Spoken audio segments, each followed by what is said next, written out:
I'm Julie Blanner from the lifestyle website julieblanner.com. Today I'm excited to share our breakfast room with you and how we transformed it to fit our family. Previously, this room was underutilized. It appeared from photos and our first tour of the home that it was mostly a reading area with a futon. What we really needed was a larger eat-in kitchen. Previously, the eat-in kitchen was very tight. So we decided to extend the kitchen and really open it up and create a breakfast room. Now this room does have a little more echo because of the high vaulted ceiling, but it really functions well for our family. What we have done to kind of make this space feel a little more like a room and redefined it is to install a light fixture. Bringing something in that was a kind of a centerpiece both indoors and out. It's really pretty from the backyard. Another thing that we did was we added shadow box trim throughout the room, and that really warmed it up and added a lot of character.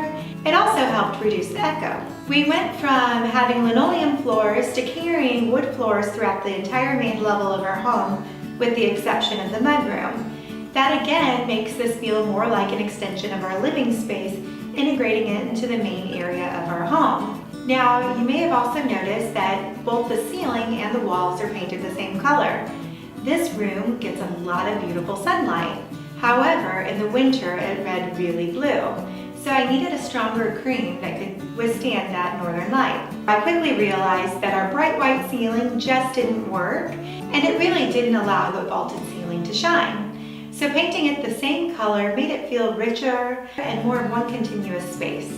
One of our basic needs for our breakfast room is to have a large dining table. However, when we're not expecting guests, I want it to still feel very intimate. So you can see here that right now it seats 6. We can easily seat 10 without adding any leaves on the table, and with the 2 leaves, an additional 4 for a total of 14 guests. And it really makes this room feel warm yet intimate. When we host everyone here, we just adjust the table and bring it a little bit closer to the wall to my left, your right. We currently have an indoor-outdoor rug in this room, and that makes it really easy to clean. I can just mostly vacuum it if there's ever any wet spills. We can use a wet washcloth and it comes right out. For deeper stains, we can take it outdoors and hose it off or use a power washer if absolutely necessary. And it makes it really functional for our family of 5 with 3 small children. I take a minimalist approach to design, and that continues into this breakfast room. You'll see 2 of my frequently most used platters hanging on the wall. You'll also find that I have a very versatile side table. I use it while entertaining as a little bar cart to serve cocktails or wine, but I can also use it for a stack of plates and utensils and napkins so guests can easily serve themselves for larger functions. And for everyday use, I use it as a plant stand for my little lemon tree. One of my most frustrating experiences has also turned out to be a blessing, and that is our Farmhouse Table. When we first purchased our table, we were just settling into the space and we ordered pizza. We quickly learned that greasy hands and a powdered finish did not pair well together, and when we went to wipe it off, the finish came off as well. That wasn't exactly what I had intended for a farmhouse table. I wanted something that was durable and could wear and weather with us, and I didn't want it to be perfect, but I also knew that that natural finish was no longer. And it truly looked like I purchased wood and made our own table, which is okay, but not quite what I had spent the money on. So we ended up protecting our table, and you can learn a little more about that by following the link in the description below.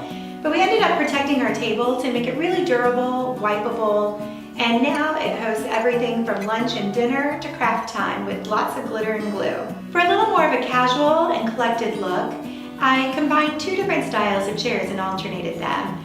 I always hope that these little touches make guests feel more at home. You may not believe this, but this was previously a much darker space, as you can see from the before photo. I've written a post about how to add light to a room. It's not just by adding a light fixture, but selecting paint that reflects light and opening the windows up.